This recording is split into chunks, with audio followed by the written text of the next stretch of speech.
Hello kind people, this is Peter Svidler with another recap video for Chess24, this time covering game of the day for round 9 of the Wijk Tata Steel Tournament 2019.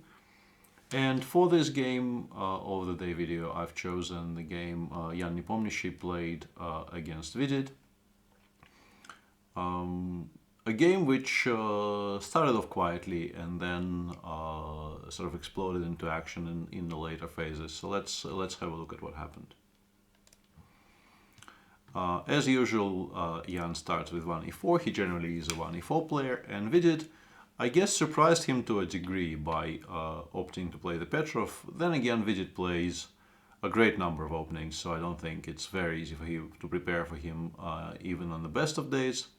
And Ian goes for a line which was popularized in particular by Magnus Carlsen playing it in a World Championship match against Fabiano Caruana. Knight takes, and now Queen e2, Queen e7, and Knight f4. Of course, Black can play something like c6, or the immediate Knight f6 is also, I guess, not really that horrible. But Caruana played Knight c6, and in the match there was this weird line, Knight d5, Knight d4, Knight e7.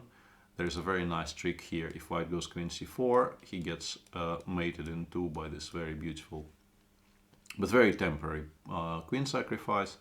So Knight e7, Knight e2, Knight d5, Knight d4, re-establishing the same threats on c2 and c7. Magnus played Knight a3, Knight e6, and Black, generally speaking, is doing very, very well here. The game proceeded for reasonably long time, and actually Caruana came at some point close to winning it after Magnus misplayed it, but the position is quite safe for Black and should also be very safe for White. Instead of all this, Ian plays c2, c3 here, obviously stopping all Knight d4 threats and re-establishing the threat of Knight d5. And here Vidit started thinking and made a choice which seemed slightly curious to us during the live show. And I still don't entirely understand why he chose not to play Knight f6.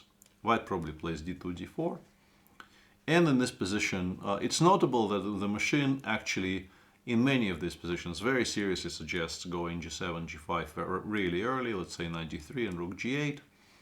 Mainly to gain space on the king side, to fight against a rather well-placed Knight on f4. The bishop often comes out to f5.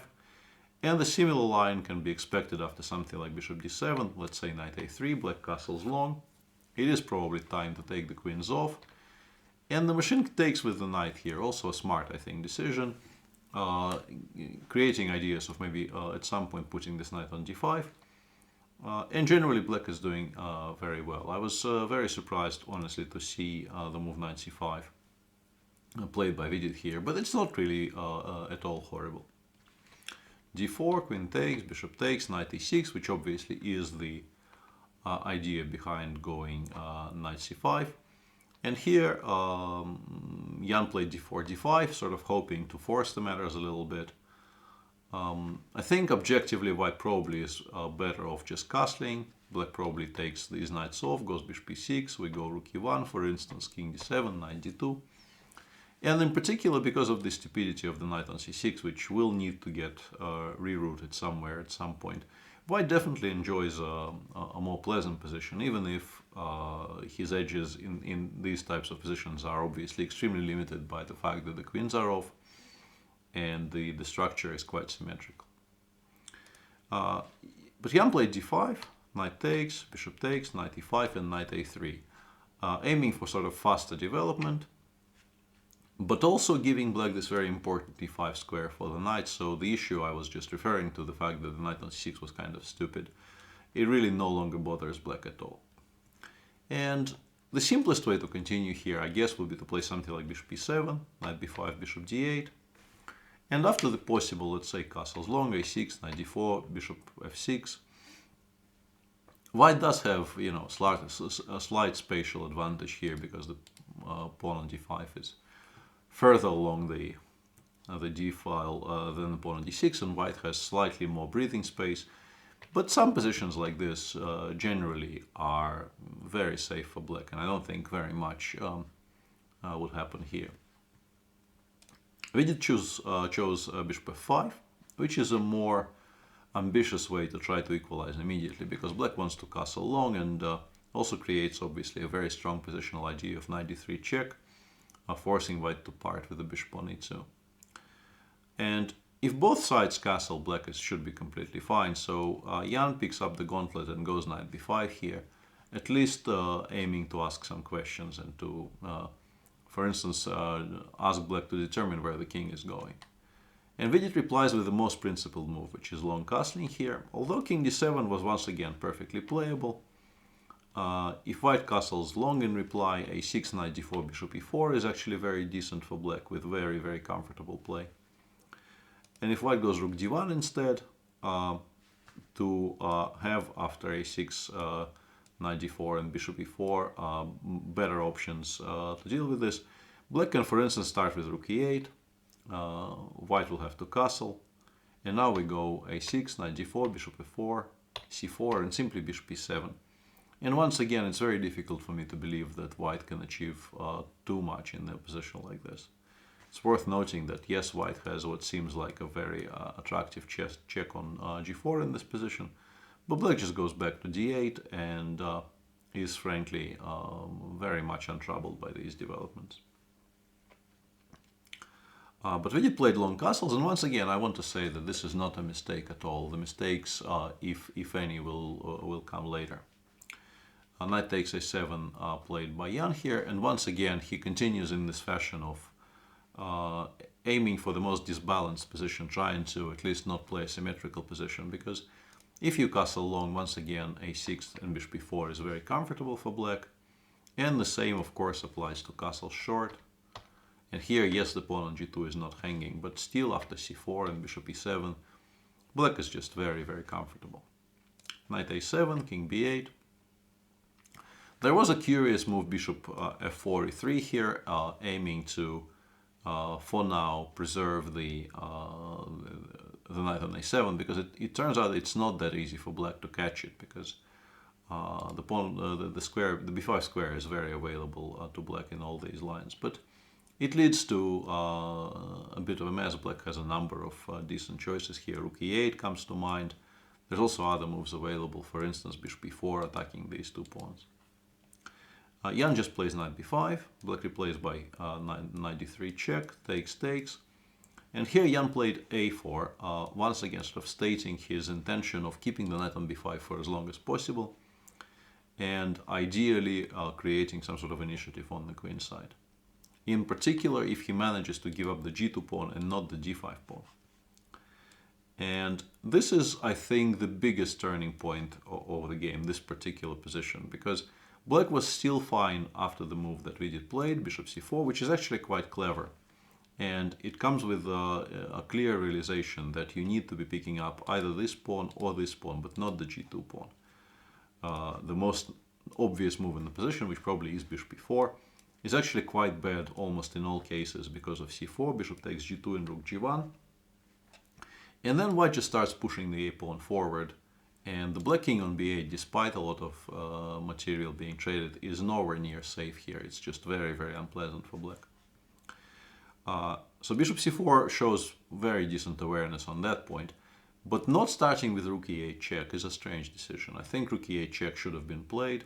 If white goes king d2, you just play bishop c4, let's say rook he1, and you do have to spend 2 tempi solving your back rank issues. First bishop e7, and then after rook e3, for instance, with the threat of a very unpleasant pin, you play bishop f6.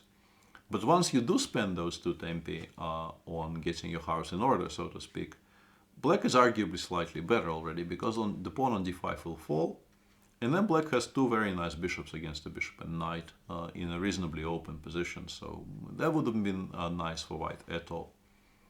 So I think Jan probably would have played bishop e3, and now bishop c4 again. Obviously, once again, not good is to play bishop e4 here, for the absolutely same reason. This position is very, very dangerous for black. So bishop c4, long castles, bishop b3. As in the game, after rook d4, seemingly a move which takes everything under control, black can just play bishop e7, and the white pieces are positioned in such a fashion that there's really nothing you can do to stop black from playing bishop f6 here.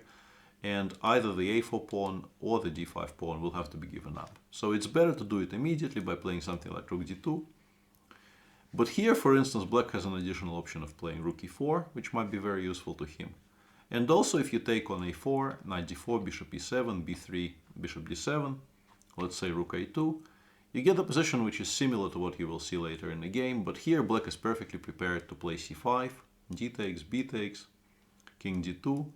And here one last trick needs to be paid attention to. If black plays king b7 with a very simple intention of playing rook a8, white has a very nice tactical shot. Rook a1, rook a8. And now a little bit of geometry. Knight f5, attacking the bishop on e7, and also distracting the bishop from d7. So after bishop takes f5, we have rook a7 check. Black has to take, go king b8, and after rook takes e7, once again, black is maybe not obliged to lose this position, but he will have to suffer quite a bit. So there's really no point in allowing this. In the position after king d2, instead of the move king b7, black can start by playing c5, attacking the knight on c4, and only playing king b7 after the knight departs from the d4 square, and black is just perfectly fine. There's no problems for black here whatsoever. Instead of all this, as mentioned, Vidit played bishop c4, and here Jan played castles long, bishop b3, and rook d2. Once again, nothing really is gained by playing rook d4 instead. Black goes bishop b7, let's say rook e1, bishop f6, rook b4, takes, c4. That's the only real ambitious try white has here. And here black is fine after both bishop g2, c5, and now, for instance, rook d7 is a move the machine likes. C takes d6 and simply c5. And this endgame could actually become quite sharp, and black could, under ideal circumstances, maybe even at some point start playing for a win, because he does have the bishops against bishop and knight. And there's also a quieter option of playing bishop c6 and diffusing the move c5 by taking on b5. And once again, this should end up being very, very level.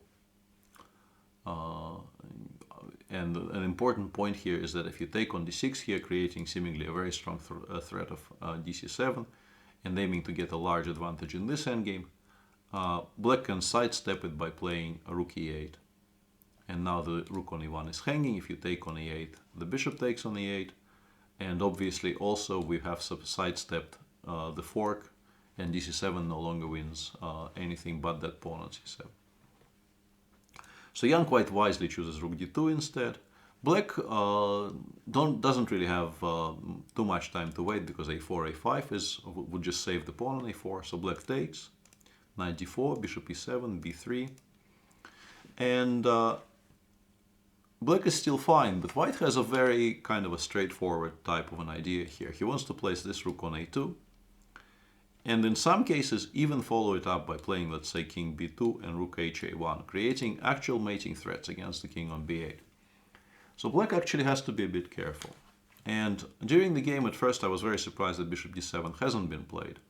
And then it occurred to me that Vidit probably was quite worried about rook a2, followed, as I mentioned, by king b2 and rook ha1. But this position is still fine for him with precise play. You need to play g5 first.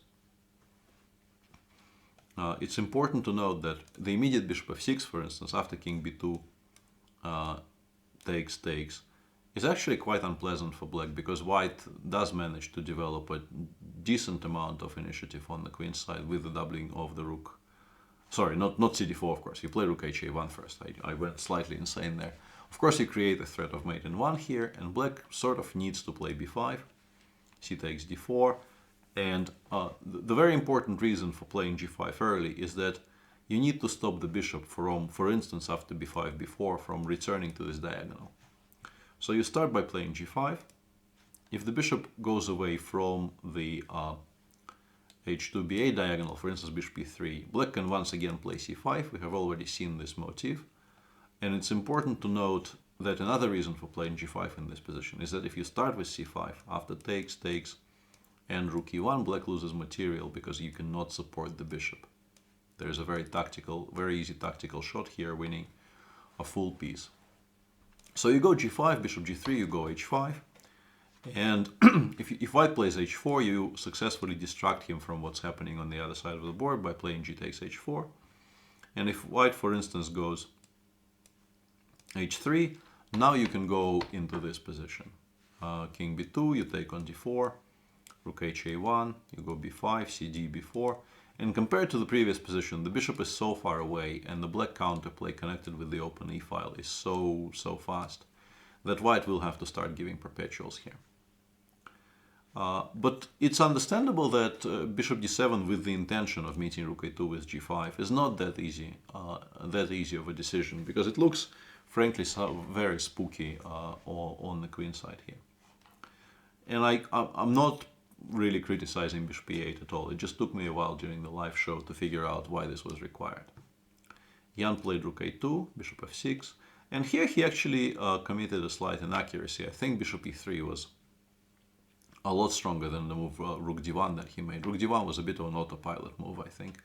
After bishop e3, it's actually somewhat unpleasant for black, because the same threats of, let's say, king b2 or king d2 and then rook ha1 are quite strong. And also, very importantly, if black plays c5 here, dc, bc, white has a very strong move knight f5, preventing the bishop from on e8 from coming out. And in particular, there's this tactic after bishop takes c3, white can take on d6. Because rook d6, bishop f4 turns out to be very bad for black. So after bishop e3, black would have to solve some very serious problems. But after the move rook d1 that Jan played, black is objectively completely fine. He took on d4, which I think is a correct approach. Rook takes d4. And here, Vidit played bishop d7, but it was probably safer to start with b6. White is now never going to be fast enough to reroute the rook via the back rank. So the one plan that white has here for achieving something would be to go c4, b4, and c5. But as a reply to that, black can play c4, f6, b4, bishop g6, c5, and simply rook h, e8. And it's important for black to connect the rooks here, because if you take on c5 twice, rook da4 is very strong. It's an important, very important motif here. If you do this, you are probably in tremendous amounts of trouble, simply for the reason that you cannot play king c8, because white goes rook a7, attacks the pawn on c7, and after rook d7 you lose the rook you did not bring into play. So you start by rook h, e8, and the scary thing here, I guess, would be to think about the move c6, but in fact black is not really worried at all, because after rook e4 he gets immediate, very important counterplay against the pawn on d5. And white is never in time to even threaten the doubling of rooks on the a-file. So black is just totally fine here. And black also, with the rook on e8, reestablishes the threat of taking twice on c5. And after something like, let's say, cd or cb in this recapture, and I don't know, a move of some sort, black can start playing king b7. But there's also a lot of squares on the e-file for black to use for counterplay here. So he would be perfectly fine. Vidit instead played bishop d7, c4, b6, b4, once again the same kind of a setup. And here black still maintains the sort of the same equality. If he plays bishop f5 or rook h, e8 first, it comes to the same, c5 and rook h, e8. We've seen a very similar position with the pawn on f6. With the bishop on f5, white has slightly more chances because that bishop sometimes comes under attack with f3 and g4.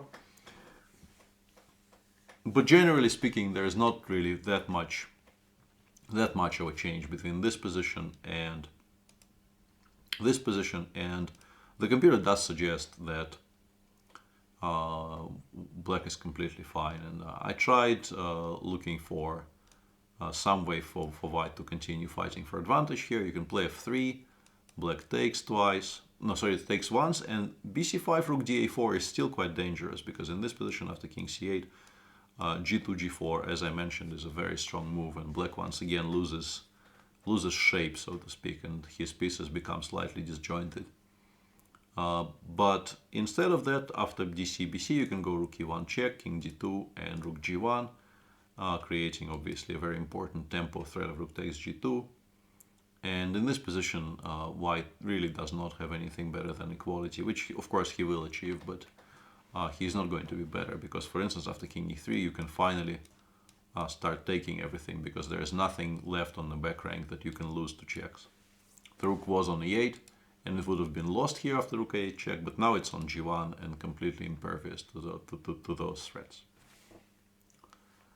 But instead of this, Vidit played king b7, which looks like a natural move, but in fact it leads him to very large amounts of trouble. c5, dc, bc. c6 now is basically an only move, because if you take on c5, rook b2 check is extremely strong, forcing the king to c8. You cannot obviously go to the a file because you'll just get mated.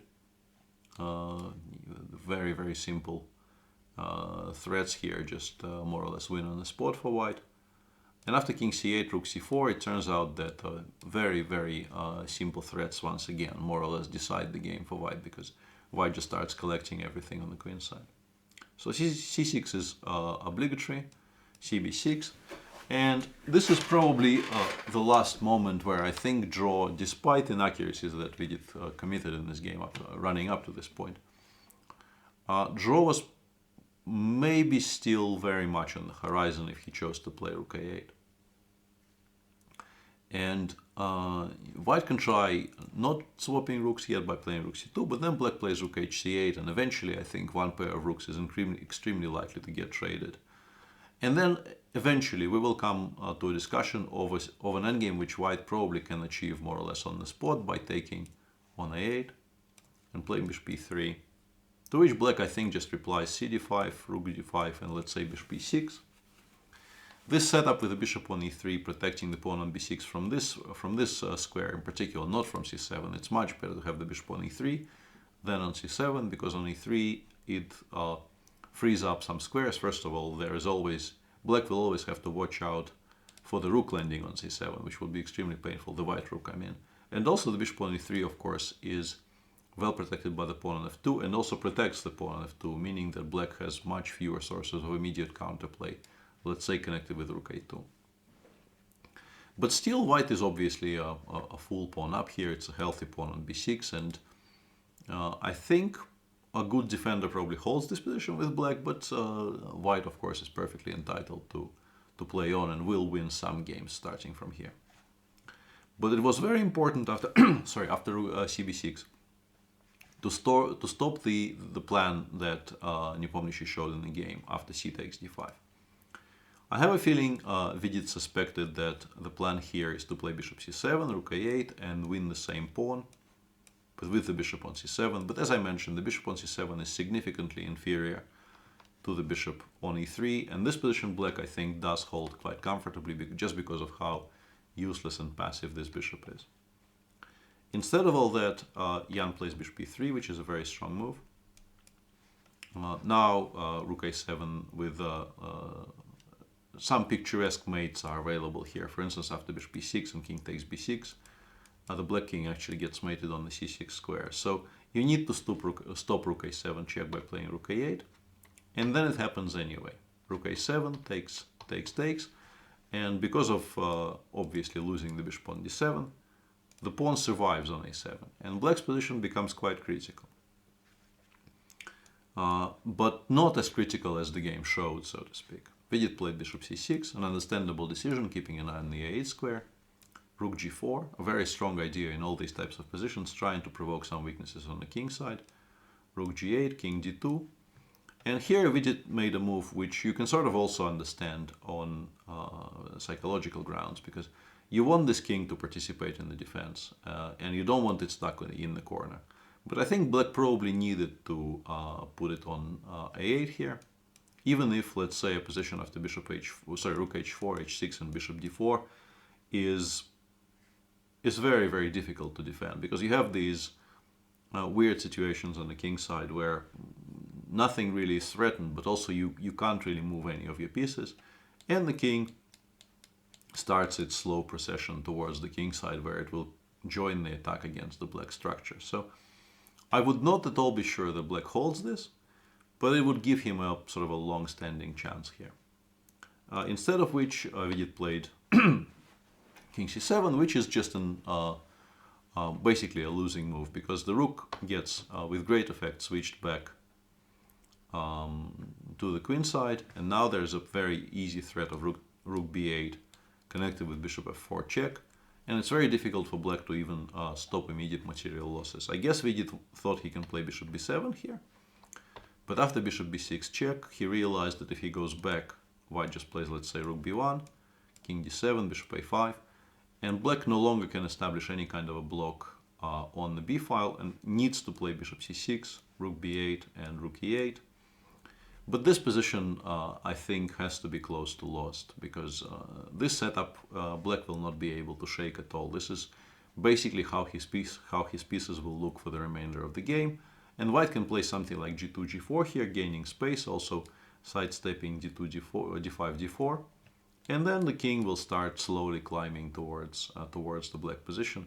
And black really has no moves. And I don't think black holds this position, although once again, it's not immediately lost. It will take some time for white to put all of his pieces on the best squares. But I think once he does, he is a big favorite here to convert this into a full point. But the move that Vidit made, which is king c6, is even worse, because you can play bishop a5 here, which is what Nepomniachtchi played. And now a very simple threat of rook b6 check cannot really be stopped. Bishop obviously cannot go to a8, because now you can't even get this setup. You just lose immediate material. And therefore black needs to make some sort of a move. I don't know, let's say rook e8, and white goes rook b6 check. King c7 will be the only move. White goes, let's say, rook g6 discover check, and then starts picking up sort of everything on the king side, winning quite easily. So after bishop a5, Vidit simply resigned. So from a position which really, strictly speaking, should not even be at all worse for Vidit, it has taken Jan less than 15 moves to win this game quite conclusively once Vidit started misplaying this seemingly rather dry endgame. So a very nice technical victory for Ian Nepomniachtchi, and that brings us to what's happening in the tournament. And in a slight departure from normal, I will give you a graphical tool to look at the standings, and my thanks to Jan for setting this up. This is the situation in the tournament as it stands right now. As you can see, 3 people are leading after 9 rounds with 6 points. Those people are Ian Nepomniachtchi, who won this game and rejoined Magnus Carlsen and Vishy Anand on +3. Behind them are 2 people on +2, Ding Liren and Anish Giri, and nobody else has a plus score. So it would appear that this is a 5-horse race now for the tournament win. I don't think any of the people on 50% will participate very much in the fight, even though Vladimir Fedoseev, who won a very long game against Teimur Rajabov today, is on a bit of a hot streak, winning his last 2. But all in all, the fight for the first place in the tournament should be concentrated in those 5 people you have seen at the top of the scoreboard there. Nepomniachtchi, Carlsen, Anand, and Giri and Ding half a point behind them. Round 10 will be played tomorrow at a slightly later time, because it's Wijk on tour. The round will be played in Leiden, and it starts at 2 p.m. and not 1:30 as most rounds in Wijk do. And I hope you join us for the live coverage. It's getting sillier by the minute. Today was, because of how long the endgame in the Rajabov-Fedoseev game went, today was basically about an hour and a half on uninterrupted making fun of Peter Day, which everybody, arguably including myself, but to a lesser degree, enjoyed a great deal. And I think it's only likely to increase as the tournament goes on. So yeah, Jan and I, we very much hope to see you in chat watching the live shows. Do consider doing that, and I hope you enjoyed this video as well. Thanks for watching. This has been Peter Svidler for Chess24.